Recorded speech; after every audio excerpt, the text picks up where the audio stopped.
So teaching climate justice is I think really a challenging thing. Partly because it requires a global or international perspective, but also partly because this is an area where the adult world has really been failing our students. It's a very complicated topic. What I'm trying to do today is draw together what I understand to be the central issues with climate justice. So by now, most people are familiar with the harms from climate change. It's very much here. The forest fires, the droughts, the floods, more floods. We know very well, it's very common, except for the few deniers, that climate change is mainly caused by carbon dioxide emissions, increasing since the dawn of the Industrial Revolution. So then the question comes, well, what is climate justice? And I think to approach this question, it's helpful to start from a more fundamental question, and that is, what is justice itself? Well, we understand justice as the basic concern is giving each person what he or she deserves, or as it sometimes is said, giving each person his or her due.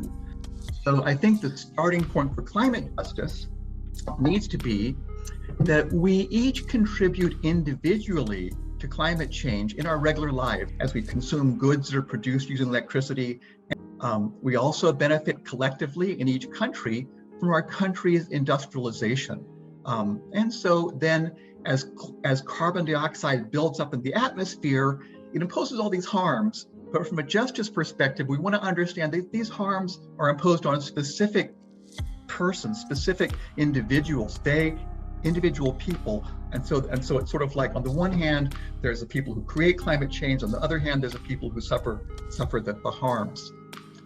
A complicating factor here, you may already have thought of this, is that the policies that affect climate change are mostly worked out at the national level.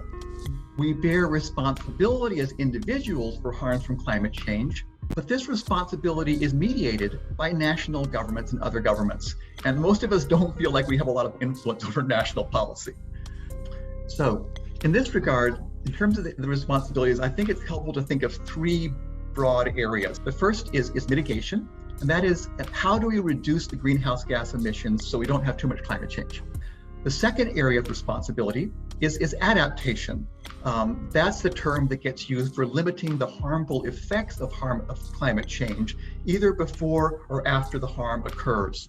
And then the third area that I emphasize, although this one has not been emphasized so much in international negotiations, is climate migrants, supporting people who lose their homes and or livelihoods and have to move.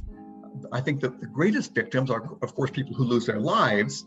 But secondly, I think it is the climate migrants, because there's so many of them. They're probably the most significant class of victims of climate change.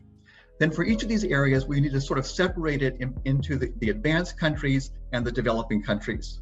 Generally speaking, people in advanced countries have high responsibility and low vulnerability, relatively speaking.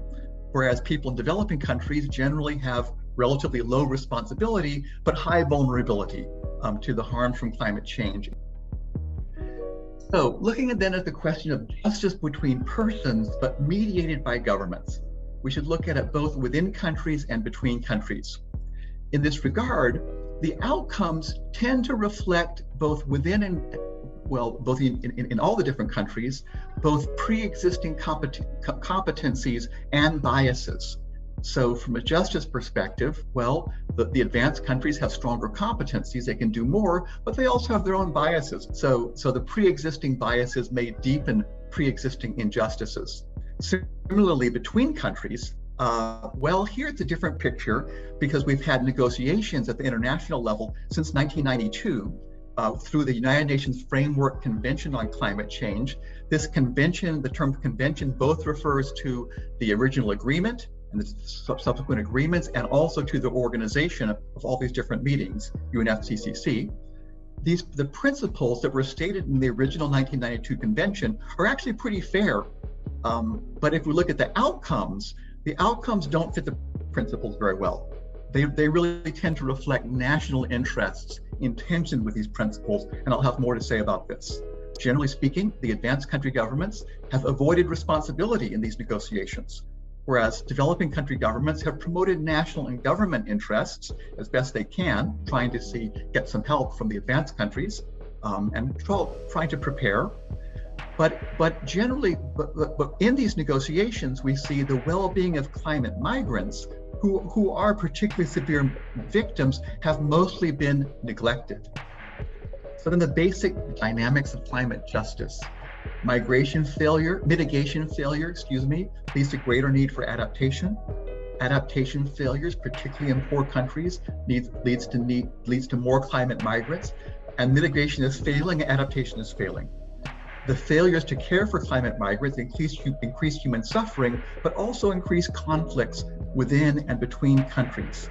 The governments of advanced countries that are protecting their national interests are failing to adequately represent the responsibilities due to our contributions to carbon pollution. This is, I think, is sort of the crux of the climate justice challenge. So here's my proposal, my suggestions for teaching climate justice, that the objectives ought to be, number one, understanding the basics of mitigation, adaptation, and climate migration and how they're connected. Number two, understanding failures of advanced countries in these areas. Number three, understanding how these failures will increase injustices and the burdens of responsibilities on today's students when they're adults. And number four, all these problems will lead to a need for stronger international cooperation, stronger international institutions for mitigation, adaptation, and climate migrants. And I'm going to also add a lot of money.